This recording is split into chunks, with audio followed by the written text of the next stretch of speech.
and he bravely told his mother's story and his family's story publicly so that it could be part of the consideration of the Aged Care Royal Commission, so that others didn't have to go through what Monica went through. Sadly, Edgard and Silvio and Oscar lost their beloved Monica recently.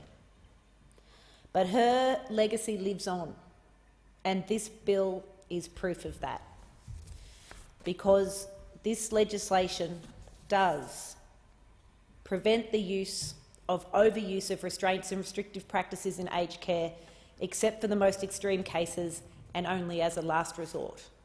And that's why I'm very pleased to be supporting this bill, put forward by the government and supported by my Labor colleagues. It's a little bit disappointing that the Royal Commission's recommendation around the introduction of an independent expert approval for the use of restrictive practices was rejected by the government. I understand their reasons for doing so, but it is a shame. But nonetheless, on behalf of Edgard and his family and everyone who's had a loved one go through what Monica went through, I'm very pleased to support that part of this legislation.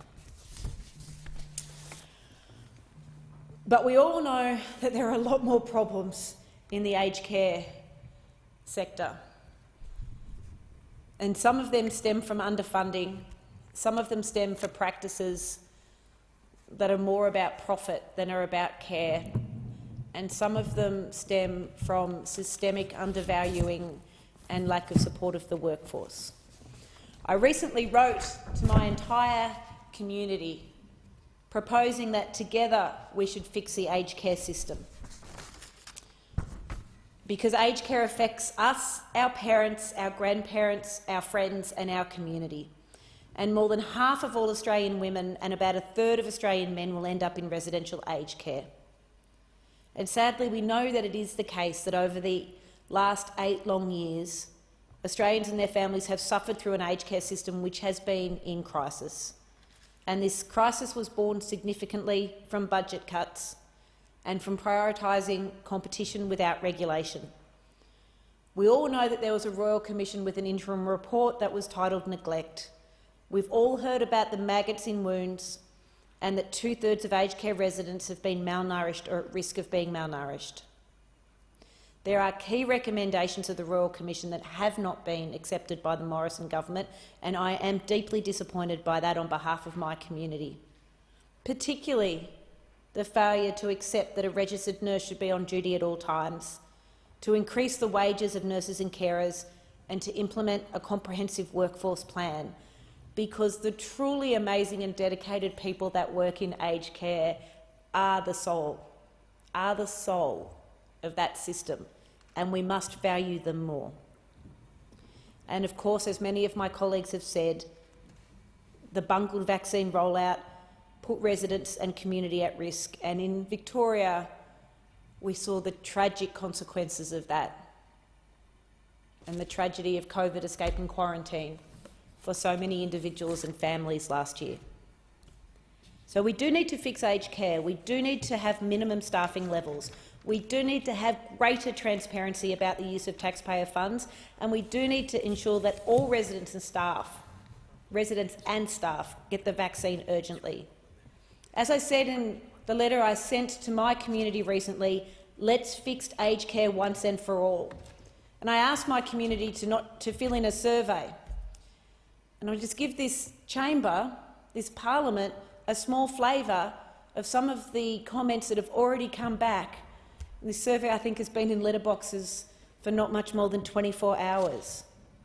You know, there should be enough fully qualified personnel working in aged care retirement homes to cater to those in need. It's a basic proposition, and it's a shame on our country that people still think the government needs to hear it. I've got a constituent whose mother went through, and I quote, hell in an aged care home. And his wife had to complain many times and in fact burst into meetings of the staff at that facility in order to try to get something done. I have a constituent who saw an elderly woman tied to a chair in an aged care home.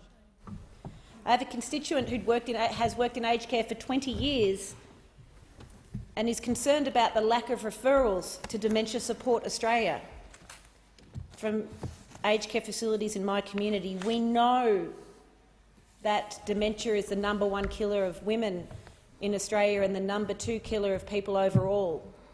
Surely there is more need for the free and available services of Dementia Support Australia. Is there enough information being provided to aged care facilities by the government that that's a service that is there? I have a constituent who worked at a facility as a PCA that had run out of adult nappies, and that short time as a student nurse taught my constituent that one day they or their family might be subject to these basic failures. And as they wrote to me, aged care needs to be so much more than just money. It needs money, of course it does, but it needs all the attention and proper regulation to ensure nothing slips through. The elderly aren't useless. They are Australians who have paid their taxes, served their country, and it's up to us to protect them at all costs. Deputy Speaker, I couldn't put it any better than that member of my community who took the time to write to me. The elderly aren't useless. They are Australians who have paid their taxes, served their country, and it's up to us to protect them at all costs. We must do more, we must do better, and the Morrison government must urgently do better, and we're not going to stop asking them to do so. Thank you, Deputy Speaker.